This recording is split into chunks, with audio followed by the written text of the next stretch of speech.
The receipt fluttered back onto the table like a final insult. $0. No tip. For a moment, Sarah Mitchell just stood there, tray pressed against her apron, the noise of the late-night diner fading into a dull hum. 12 hours on her feet. A double shift she'd picked up after her babysitter canceled and her neighbor reluctantly agreed to watch her son, Noah, for a few extra hours. And now this, another reminder that kindness didn't always pay the bills. The man who left the receipt was already gone. Expensive suit. Polished shoes. Calm, unreadable eyes. He had spoken politely, even kindly, but something about him felt distant, like he was passing through a world he didn't belong to.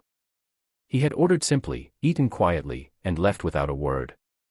Sarah swallowed the tightness in her throat. Rent was due in 3 days. Noah's asthma medicine was running low. Her car made a grinding noise every time she turned the key. That $0 on the receipt felt heavier than all of it combined. She reached for the plate to clear the table, anger and exhaustion tangling in her chest. As she lifted it, something slid from underneath and landed softly on the table. A folded note. She frowned. Maybe a complaint. Maybe a lecture about service. She unfolded it slowly, bracing herself. Inside, written in careful, deliberate handwriting, were words that made her breath catch. Sometimes the biggest help comes quietly. Please read this before you judge the ending. Below the message was a phone number and a short sentence that changed everything. Ask your manager to call this number tonight. It's important. Sarah stared at the note, her heart thudding. She looked toward the door, but the man was gone. For a moment, she considered throwing the note away. Life had taught her not to hope too easily. Hope had a way of disappointing you when you needed it most. Still, something in her gut told her this was different. She tucked the note into her apron and finished her shift in a fog. Orders came and went. Coffee cups clinked. Customers complained and laughed, unaware that her world felt suspended between fear and possibility. At closing time, Sarah hesitated outside the manager's office. Mr. Collins was strict, tired, and not known for indulging nonsense. But she handed him the note anyway, explaining what happened. He sighed, dialed the number, and waited. The change on his face was immediate. His posture straightened. His voice softened. He glanced at Sarah more than once as he spoke, nodding slowly, eyes widening with each passing second. When he hung up, the diner felt strangely quiet. You should sit down, he said. Sarah's hands shook as she lowered herself into a chair. The man who left that note, Mr. Collins continued, is Daniel Reeves. The name hit her like a wave. Everyone knew Daniel Reeves. Tech billionaire. Investor. Philanthropist. The kind of man whose decisions made headlines and whose donations built hospitals. He's buying this diner, Mr. Collins said. Effective immediately. Sarah blinked. Buying it. He already did, he corrected. And he gave specific instructions. Sarah's chest tightened. Instructions rarely meant good news for someone like her. He wants all current employees to keep their jobs, Mr. Collins went on. Raises included. Benefits. Health insurance. And, he paused, looking directly at her. He asked about you. Her throat went dry. About me. He knows you're a single mother.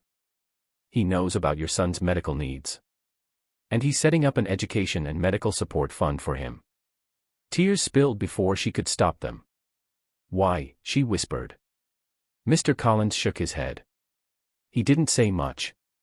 Just that he once watched his own mother work herself into the ground for strangers who never saw her. He said someone once did something quiet for her, and it saved his life. Sarah clutched the note, sobbing now, the weight of months of fear and exhaustion finally breaking free. All that pain she carried alone. All the nights she cried silently so Noah wouldn't hear. And here, in the most unexpected way, was relief. The next morning, Daniel Reeves returned. He didn't wear a suit this time. Just a simple jacket and tired eyes. Sarah served his coffee with shaking hands. I almost threw your note away, she admitted. He smiled gently. Most people would have. Why leave $0 on the receipt, she asked. Why not just tip? Because money on a table disappears, he said quietly. But a moment like that stays with you. I needed you to stop. To notice. To choose hope instead of anger. She nodded, understanding more than she expected. Before he left, he looked at her and said, "You matter. Your work matters. And your son's future matters. Never let this world convince you otherwise." Weeks passed. Life didn't magically become perfect, but it became manageable. Bills got paid. Noah got his medicine without panic. Sarah breathed easier, laughed more, and slept through the night for the first time in years. And every time she saw a receipt, she remembered that night. The zero. The note. The lesson. Sometimes, help doesn't come wrapped in obvious generosity. Sometimes, it comes hidden beneath a plate, waiting for someone strong enough to look again. Because the richest gifts aren't always money. Sometimes, they are proof that someone sees you. The diner felt different after that night, though nothing about the walls or tables had changed. The same cracked vinyl booths lined the windows. The same bell jingled above the door. But for Sarah Mitchell, it was no longer just a place where exhaustion lived. It had become the place where her life quietly turned. She arrived early for her shift, Noah's small hand still warm in her memory after dropping him at school. For the first time in years, she hadn't worried about the cost of his inhaler that morning. The relief was so unfamiliar it almost scared her. Mr. Collins gathered the staff before opening.